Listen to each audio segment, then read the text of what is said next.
தமிழா பார்வையாளர்களுக்கு வணக்கம். அதிமுகவோடு கூட்டணி கிடையாது, தனித்து தேர்தலை சந்திக்க போகிறோம் என்று விஜய் இப்படி சொல்லி இருப்பதற்கு காரணம், தன்னை ஒரு முதலமைச்சர் வேட்பாளராகவே தன்னை பாவித்துக் கொள்கிறார். தான் முதலமைச்சர் வேட்பாளர் என்கின்ற அந்த மமதை தலைக்கணம் அவருக்கு சிறிது சிறிதாக கொண்டு செல்லப்பட்டு அவரை ஒரு முதலமைச்சராகவே நடந்து கொள்ள ஆரம்பித்து விட்டார். இதே போன்ற நிலை தான் விஜயகாந்துக்கும், இதே போன்ற நிலைமை ரஜினிகாந்துக்கும் உருவாக்கினார். இப்பொழுது அது எங்கெங்கோ சுற்றி கடைசியில் விஜயிடம் வந்து சேர்ந்திருக்கிறது. காரணம், திமுக அதிமுகவை விட அதிகமாக கூட்டம் சேர்கிறது, அதிகமாக பத்திரிகையில் பக்கம் பக்கமாக எழுதுகிறது. டெல்லி இவருடைய வரவை எதிர்பார்க்கிறது. கூட்டம் கூடக்கூடிய இளம் தலைவராக இவர் தமிழ்நாட்டை தாண்டியும் பார்க்கப்படுகிறார்.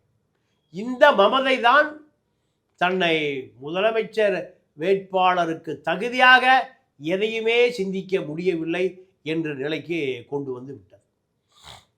அவரை சுற்றி இருக்கிற ஆதவ் அர்ஜுனா, அவரை சுற்றி இருக்கிற ஜான் ஆரோக்கியசாமி போன்றவர்கள், புஷி ஆனந்தை போன்றவர்கள் எல்லாம், நீங்கள் முதலமைச்சர் வேட்பாளர் எடப்பாடியை விட உங்களுக்கு தகுதி இருக்கு, ஸ்டாலினை விட உங்களுக்கு தகுதி இருக்கு, உதயநிதியை விட உங்களுக்கு தகுதி இருக்கிறது. 25 ஆண்டு காலம் திரைப்பட நடிகர், 200 கோடி ரூபாய் சம்பளம், மாநாடு நடத்தினால் லட்சக்கணக்காக கூடுகிறார்கள். இந்த கூட்டம் தமிழ்நாட்டில் யாருக்கும் கூடுவதில்லை உங்களை தவிர. இப்படியான ஒரு 10 பேர், விஜய் ஒரு நாளைக்கு மொத்தமாக சந்திப்பதே 10 பேரை தான். வருடம் முழுக்க சந்திப்பது 10 பேரை தான். 10 பேர் மட்டும்தான் பேச முடியும், 10 பேர் மட்டும்தான் அவரோடு அமர முடியும். இவர் தொடர்ச்சியாக தொடர்ந்து பார்க்குற 10 பேர், புஷி ஆனந்த், ஆதவ் அர்ஜுனா, பொருளாளர் ஐயர் வெங்கட்ராமன், ஓட்டுநர், இப்படி பல நபர்களில் 10 பேர் தான். ஜெகதீஷ், பழனிசாமி, இப்படி.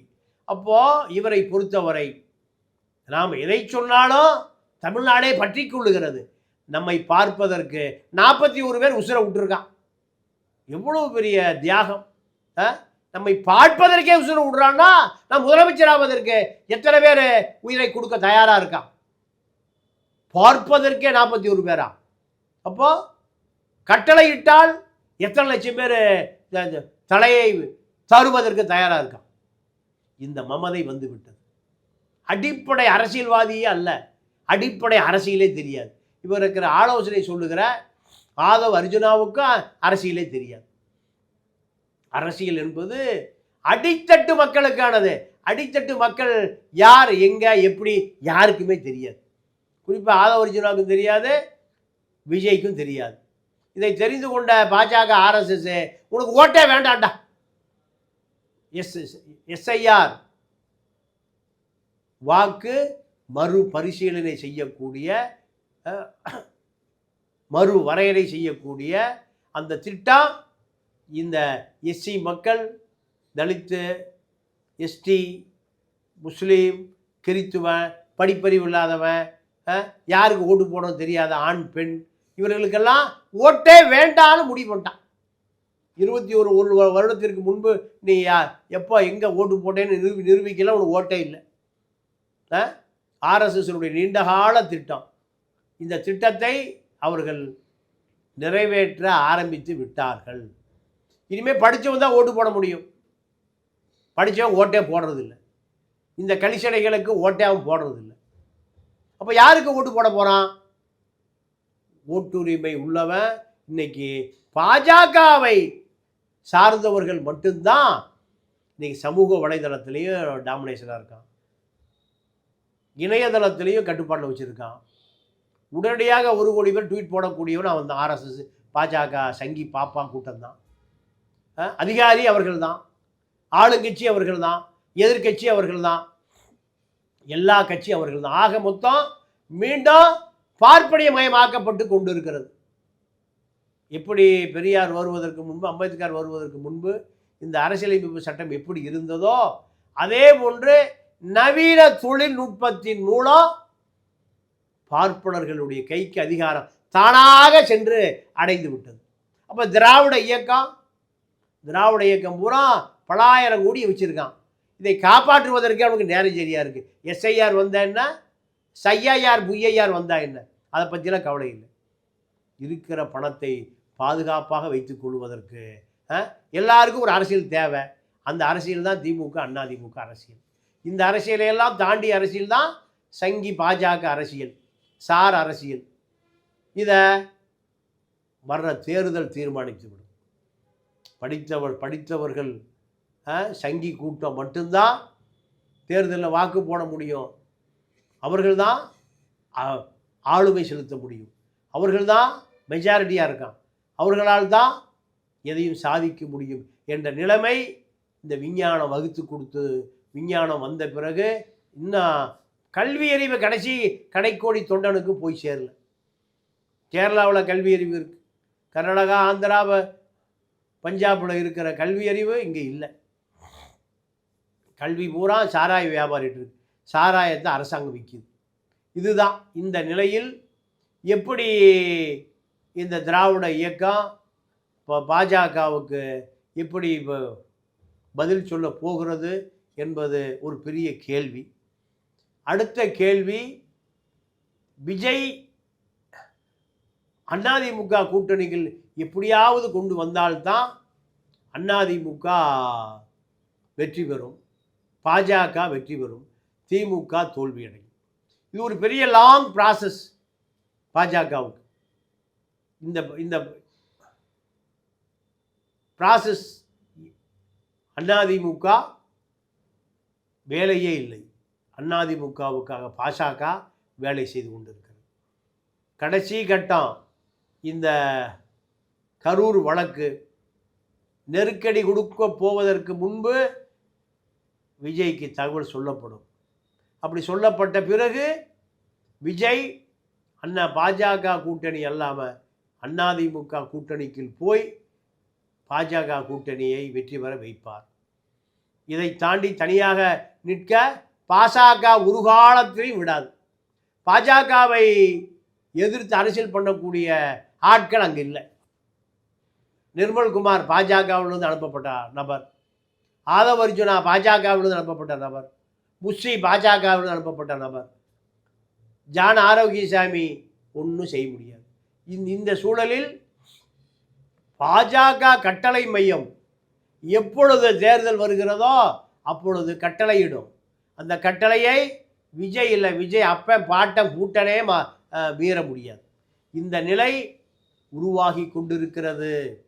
அண்ணாமலையுடைய சூழ்ச்சியோ அல்லது யாருடைய சூழ்ச்சியுமோ இந்த அதிமுக பாஜக விஜய் கூட்டணியை உடைக்கவே முடியாது. திமுகவை பொறுத்தவரை திமுக மக்களிடம் அந்நியப்பட்டு கொண்டே இருக்கிறது, விலகி கொண்டே இருக்கிறது. இந்த விலகலை பணத்தை கொடுத்து வாக்காளர்களை விலைக்கு வாங்கி விடலாம் என்ற நிலை தான் உடைப்பதற்கு தான் இந்த எஸ்ஐஆர். இது திமுகவை போன்ற இந்தியாவில் இருக்கக்கூடிய அத்தனை கட்சிகளுக்கும் இந்த எஸ்ஐஆர் ஒரு மிகப்பெரிய அதிர்ச்சியை ஏற்படுத்தி இருக்கிறது. இந்த அதிர்ச்சியிலிருந்து மீள முடியாமல் இந்த கட்சிகளெல்லாம் என்ன செய்வதென்று தெரியாமல் முழித்து கொண்டிருக்கிறது. இந்த சூழலில் விஜய் அதிமுக கூட்டணிக்கு வர மறுக்கிறார் என்ற செய்தி விஜய்யுடைய ஆலோசகரான ஆதவ் அர்ஜுனா போன்றவர்களால் தற்காலிகமாக உருவாக்கப்படும். விஜயை பொறுத்த வரைக்கும் அடுத்த பரபரப்பு, செங்கோட்டையன் தாவேக்காவில் இணையப் போகிறார். விஜய்க்கு அருகில் இனிமே செங்கோட்டையனை உட்கார்ந்து இருப்பார். ஆர் வீரப்பனுடைய பேரன் செந்தில் அவர்களுடைய வீட்டில் செங்கோட்டையன் ஆதவ அர்ஜுனா சந்திப்பு ஒரு கட்டம், 2 கட்டம், 3 கட்டம் நடந்து முடிந்து விட்டது. செங்கோட்டையன் தாவேக்காவில் இணைவதை தவிர வேறு வழி இல்லை. காரணம், தாவேக்காவினுடைய காமதேனு ஆதவ அர்ஜுனா முடிவு செய்து விட்டார். ஆகையால் கூட்டணி கட்சியிலிருந்து இழுத்து கொண்டு போய் அடிமைகளை, பண்ணை அடிமைகளை, செங்கோட்டையெல்லாம் ஜெயலலிதாவுக்கு அடிமை, அப்புறம் அடுத்து எடப்பாடிக்கு அடிமை. அவருக்கு அரசியல் சித்தாந்தம், வேதாந்தம், கொள்கை ஏதுவும் தெரியாது. சொன்ன வேலை செய்வார். இந்த நபர் விஜய்க்கு, புஷிக்கு கீழே, ஆதவ அர்ஜுனா கீழே வேலை செய்ய காத்திருக்கார். அவர்களுக்கு ஒரு இமேஜ் தேவைப்படுகிறது.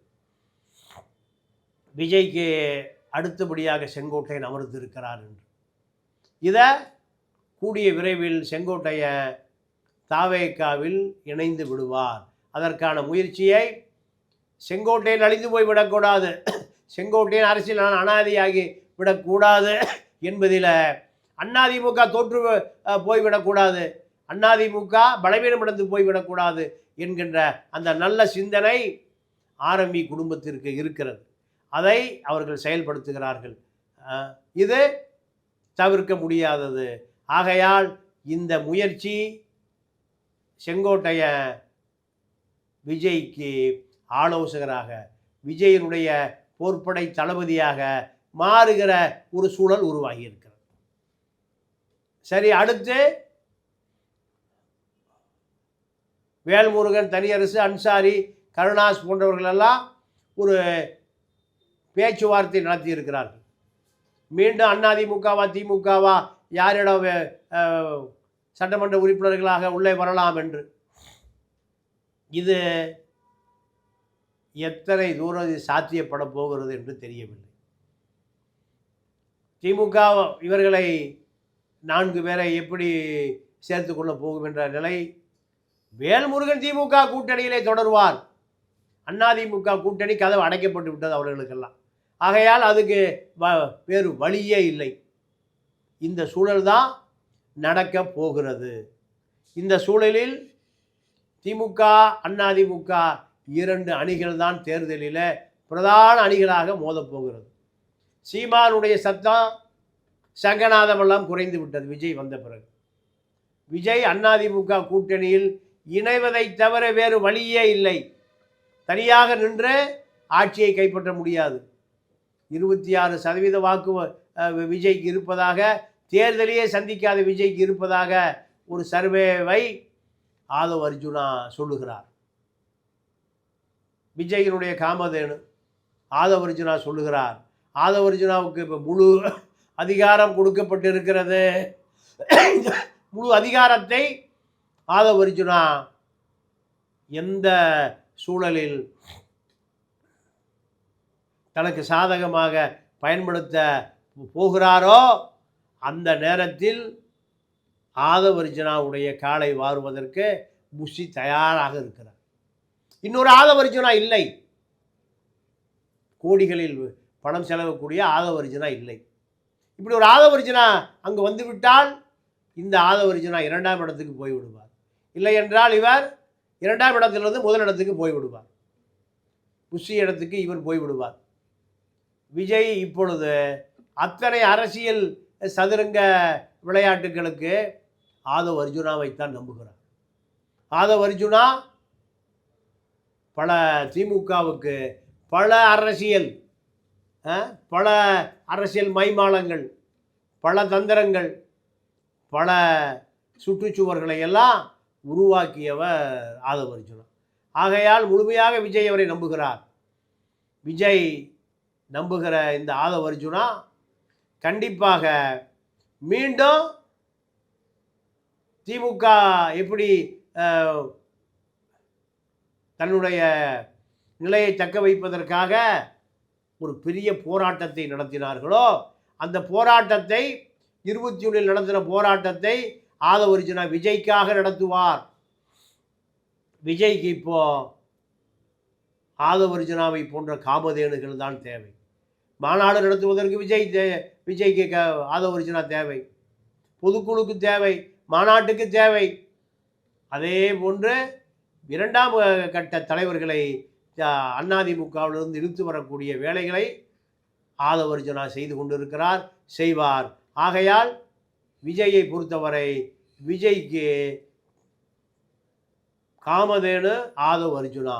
ஆதவ் அர்ஜுனா முதல் இடத்திற்கு முன்னேறி கொண்டிருக்கிறார் என்பதை வெகு விரைவிலே பார்க்க முடியும்.